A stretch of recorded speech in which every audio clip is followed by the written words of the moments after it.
Someone has to queue up for like 10 seconds. That would be good.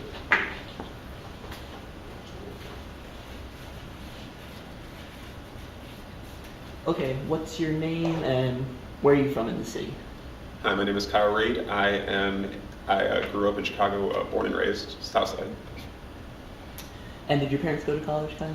My mother never went to college. My father, when I was a teenager, actually came to Olive Harvey to take some business classes, but neither of them graduated. Okay. And where are you going to school right now? Right now I'm at the Illinois Institute of Technology. Okay. And where did you go? What campus did you attend at City Colleges? I went to Olive Harvey College. And what's your major or program of study? I'm a biology major. And did you have to take any remedial courses at Olive Harvey? Yes. I believe I took a math and a chemistry remedial class. I was a GED student, so I wanted to catch back up. Okay. And Kyle, what are your short-term and long-term academic goals? Short term, just get my undergraduate degree finished up. Long term, I'm ambitious. I'd like to go all the way to PhD. I want to be a researcher. Mm-hmm. Mm-hmm. And what are your career goals? All over the place right now. I've got ambitions to go everywhere. I want to do field research. I want to do lab research. I want to, work in zoos. I want to work in wildlife. I want to do a lot of stuff. And, when I can't do that anymore, I want to teach other people how to do it. And how did you start narrowing in or deciding on your field of study? Long story. So to start, I dropped out of high school. I got my GED because people yelled at me to do it. I went to college because people yelled at me to do it, and then I was just going to become a EMT because I figured it was a job, and nobody hates paramedics. It's a decent job, right? Came here, took one medical terminology class, and decided that was not for me. It was going horribly, so I confided in Dr. Pergams, hey, I'm doing awful in this class.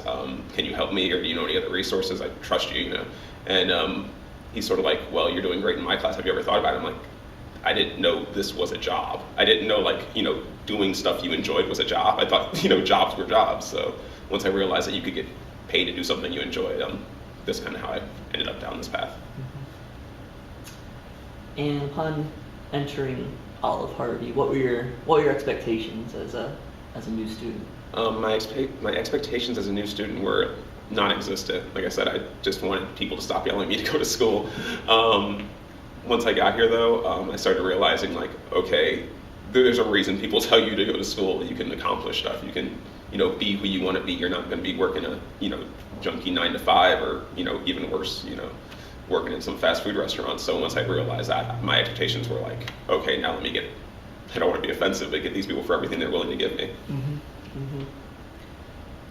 So it sounds like once you entered Olive Harvey, you didn't have many expectations. Then how did your expectations start shifting or start developing? Yeah, my initial expectations were non-existent. I think it was me and Dr. Perkins had a little heart-to-heart about where my goals were, and realized they were, again, non-existent. So he was like, look at that. What did you like doing as a kid? What would you do without being paid to do?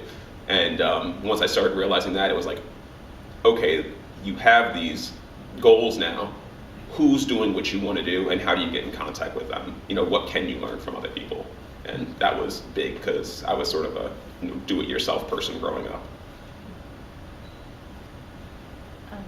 Can I ask a question? So I don't think Dr. Perkins was the only teacher you had while you were here, but why do you think that relationship was so, that happened, it was so beneficial? Simple, because he cared. Complex, because I think as a student, when you have an interest in something, you don't even know you love something. You know what I'm saying? You don't hear a song and be like, yeah, I love this song. You don't even know. You're just like, really? You just bop into it. So when a teacher realizes that a student is vibing, that's a goofy term. When you realize, when a teacher realizes a student's vibing with what he's saying, that they're showing interest, they're like Dawn, looking for other, trying to get it out of school. They have to see that, acknowledge it, and then try to help that student, rather than just going, well, they're a student, guess they're doing their job. They have to seek out that student, because they can offer so much. Why would you not offer that to that student? So you feel like Dr. Perkins kind of went over and above what other teachers did to help you realize I mean, the thing within you? By doing anything at all, he went over and above, because other teachers are just kind of go like, oh, he's a smart student, he's an A student. That's one. He was like, if you like this, let me help you. And that's all it took, because who would not take that offer? I mean, we're all college students. I mean, we're smart enough. If you're given that offer, you take it. Great, perfect. Great, thank you. That was really nice. Thank you very much. Emotional. I don't know how I should be